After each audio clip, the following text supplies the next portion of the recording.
Alright, so we're back. I'm back. It's been so long since I made a video. The topic of today's video is kind of fun. It's kind of a computer video. I recently got a Razer Blade.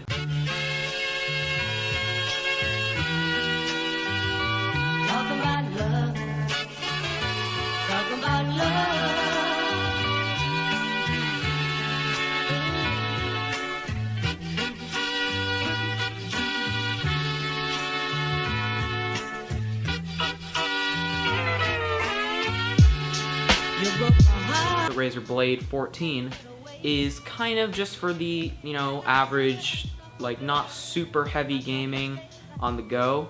So we're gonna be looking at the Razer Blade. It's kind of this is kind of like a review and kind of just me going over what I think about it, stuff like that.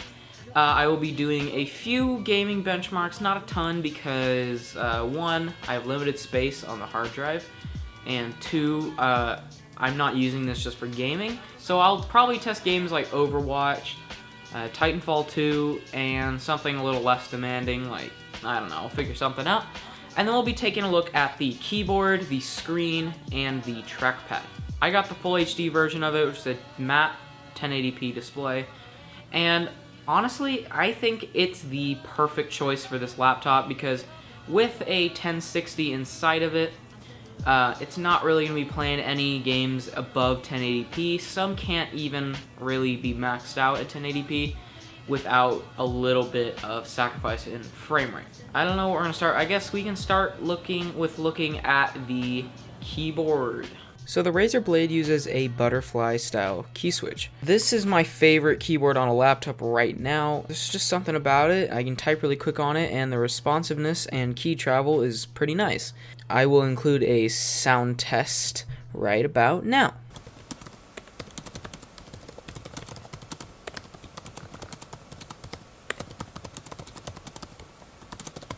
So hopefully that test kind of gave you an idea of what the keyboard sounds like. It wasn't really the best way of recording it, I guess, but if you guys want a more in-depth or longer sample of the keyboard, I will leave a link in the description so you can get a better idea of what it sounds like. The RGB lights on the keyboard are cool, but obviously not necessary and can drain the battery life quite a bit if you have them on their brightest setting. So I just keep it on the lowest setting without any fancy effects, just a static lighting, and it looks quite nice. Alright, so now we've looked at the keyboard a little bit, we'll take a look at the trackpad. So as far as the trackpad goes, it's a pretty standard glass trackpad. It's got two dedicated left and right click buttons at the bottom. You can also just like tap it if you're used to that, which I tend to do quite frequently. I think the dedicated buttons are a nice addition. I don't really ever use them when I'm web browsing or doing anything like that, but I can see how they'd be useful. It feels nice. It feels like a normal trackpad. I mean, I don't really know what else to say about it. I mean, it's okay. And finally, we're going to do some gaming benchmark tests. Like I said, probably just Overwatch, Titanfall 2, and one other game that I can find to kind of throw in there. One thing you should keep in mind, the thing with the Razer Blade is when it's unplugged from its power source, its power supply, the wall plug, will go into the wall. When that's unplugged, it's significantly less powerful. So all these gaming tests are going to be done with the laptop plugged into the wall with a constant supply of power. When it's not plugged in, I've been struggling to play most games on it. It kind of just doesn't like that. But when it's plugged in, it performs great. You're going to see it in a sec, and here we go.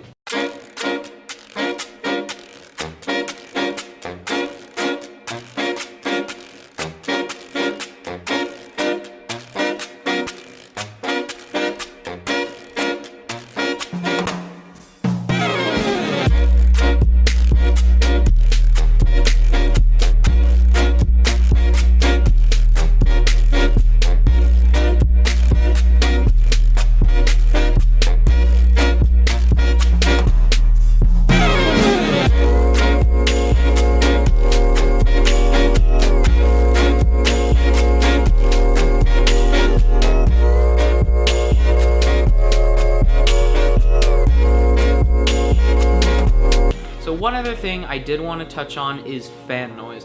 And Razer laptops lately have been notorious for their loud fans even at idle. So if you're familiar with something like a MacBook where the fans aren't even really on when it's idling or in web browsing, then this is definitely going to seem very loud to you. But to me, I haven't really had any experience with something like that. So like with the noise that it produces, you can notice it, but if you have headphones on, it immediately is just, you don't even notice it. Alright, well, I hope you guys enjoyed this video. If you have any more questions about the Razer Blade, then definitely don't hesitate to leave it in the comments. I will reply as soon as possible. And let me know if you guys want to see any more like gaming, like more thorough gaming tests or anything like that about the Razer Blade in a future video. So if you guys liked the video, you can leave a like. If you really liked it, you can hit that subscribe button. And I will see you in the next video. That's lit, boy.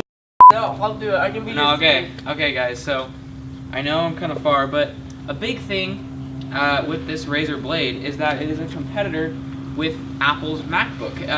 Price-wise, it is cheaper for the specs that you get, obviously. So basically, Apple's MacBook is obviously not waterproof, and none of Apple's products are really that waterproof. I mean, the new iPhone, it's kind of waterproof, but not really.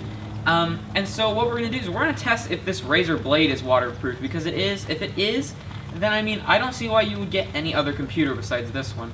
So what we're going to do, we have a bucket full of water right here. It is actually full of water. Well, if you like splash some, no, just like, yeah, see, it's full of water. Okay, so what we're going to do is I'm going to take, I have the Razer Blade in my hand here, and I'm just going to go over the bucket and drop it in, okay?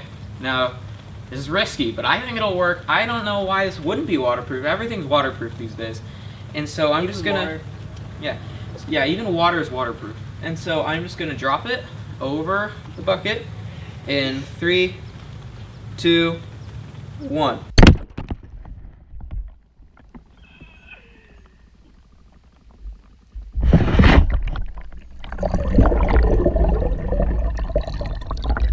If you guys actually thought I would dunk my new laptop in a bucket of water, then you should probably just unsubscribe. But this is my old laptop. You can see it's a little wet now, but I think it'll still work. I mean, we took the battery out, and I don't think I'm about to put the battery back in either, but that was my prank, GG. Subscribe for more legit pranks.